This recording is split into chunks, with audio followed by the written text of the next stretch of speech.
दर्शक महानुभावहरू, विशाल हिमाली official YouTube च्यानलबाट हार्दिक स्वागत गर्न चाहन्छु। तपाईहरुलाई मैले देखाइरहेको यो दृश्य जुन दृश्य छ, दुईटा झरना, एउटा पुल छ र दुईटा झरना। मैले आज देखाउन गइरहेको दृश्य तपाईहरुलाई विशेष गरेर प्रसंग चाहिँ यो होइन, तर प्रसंग अर्कै छ। म तपाईहरुलाई अब देखाउन गइरहेको छु। आउनुहोस्, तपाईहरुलाई मैले देखाउन गइरहेको जुन प्रसंग छ, जुन कुरा छ, पहिला बाटोको कुरा गरौँ। बाटो हिँड्नै नमिल्ने खालको बाटो यो झरना छ। यो झरनाको यो छेउ जगतको खोला हो। यो जगतको खोलाबाट माथिबाट पर्यटकहरू या पैदल यात्रुहरू हिँड्नै नमिल्ने गरेर बाटो यस्तो अवस्थामा थियो। हेर्नुहोस्, यहाँबाट माथि यसरी त्यो झाडीभित्रबाट माथि यस्तो अवस्थामा हिँड्ने गरिन्थ्यो। बाटो एकदमै तनावपूर्ण र चिप्लिन सक्ने अवस्था, गुड्किन सक्ने अवस्था थियो है। यस्तो थियो बाटो। हेर्नुहोस्, यो बाटो प्रयोग गरेर हिँड्नु पर्थ्यो। यो बाटो देख्नुहुन्छ नि, मैले यो दृश्य तपाईहरुलाई देखाइरहेको छु। किन देखाइरहेको छु? म अहिले अन्तिमसम्म भिडियो हेर्नु होला। म भन्ने छु किन देखाइरहेको छु। हेर्नुहोस्, यो भिडियो यस्तो, यो बाटो हामीले प्रयोग गर्थे। यो बाटो पैदल यात्रीहरूलाई एकदमै गाह्रो। यो झाडी हुँदै माथि पुलसम्म यस्तो अवस्थामा हिँड्ने गर्थ्यो।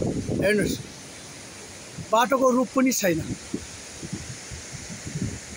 बाटो यस्तो अवस्थामा, यो कतै बाटो हुन्छ? हेर्नु त, यहाँबाट लड्यो भने कहाँ पुगिन्छ? बाटो यस्तो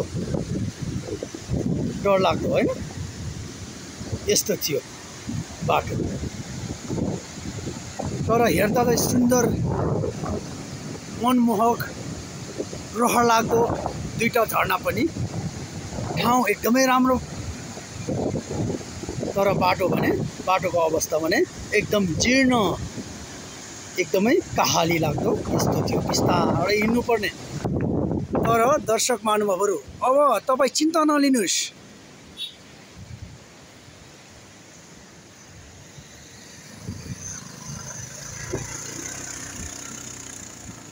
तपाईहरुले चिन्ता लिनु जरुरत छैन। अब मैले यो दृश्य तपाईहरुलाई किन देखाइरहेको छु? यो बाइकसम्म कुद्ने बाटो बनिसकेको अवस्था छ।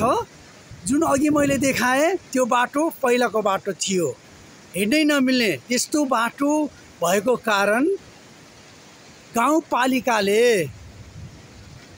17 लाखको परियोजनामा गाउँपालिकाले, चुमनुब्री गाउँपालिकाले यो 17 लाखको बाटो पुनर्निर्माण, रेलिङ सहितको PVC बाटो पुनर्निर्माण गरिसकेको अवस्था छ। अब हामी यो बाटो भएर हामी अनि पुल तरेर जान सक्छौँ। देख्नुहुन्छ पुल हैन? मैले अघि तपाईहरुलाई पुल पनि देखाइसकेको छौँ। त्यो पुल तरेर हामी यो बाटो प्रयोग गरेर जान सक्छौँ। हामी एकछिन यो बाटो हिँड्नेछौँ। देख्न सक्नुहुन्छ पहिला कस्तो थियो, अहिले कस्तो भयो। गाउँपालिकाले 17 लाखको लागतमा पैदल यात्रीलाई र पर्यटकहरूलाई लक्षित गरेर बनाएको यो बाटो। ल हेर्नुहोस् कति राम्रो बनाएको छ है। हेर्नुहोस् त, यो जगत खोला नजिकै पावर हाउस फिल्म उया सिर्दिवास सानो जलविद्युत पावर हाउसनिरको यो बाटो हो हैन।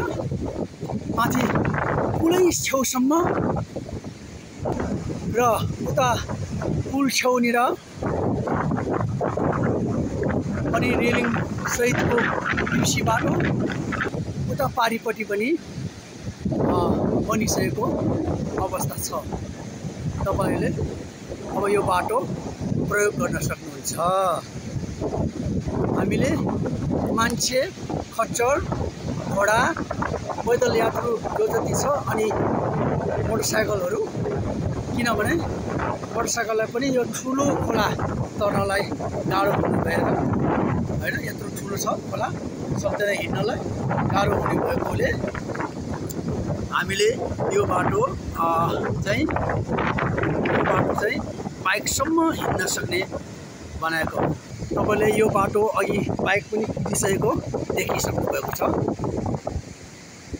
मान्छे पनि कति गाह्रो हुन्थ्यो, यसरी मान्छे पनि हिँडिसकेको छ, हिँडिरहेको छ है, कति खुसीसँग। यो बाटो हिँड्दाखेरि एकदम खुसी छ। पहिला त्यहाँ बाटो अप्ठ्यारो थियो, अहिले यो बाटो बनाउँदा एकदम खुसी छ। ठिक छ, एकदम धेरै धेरै राम्रो भएको छ। पहिला चाहिँ तल त्यो पुलको मुनिबाट एकदम गाह्रो थियो हैन।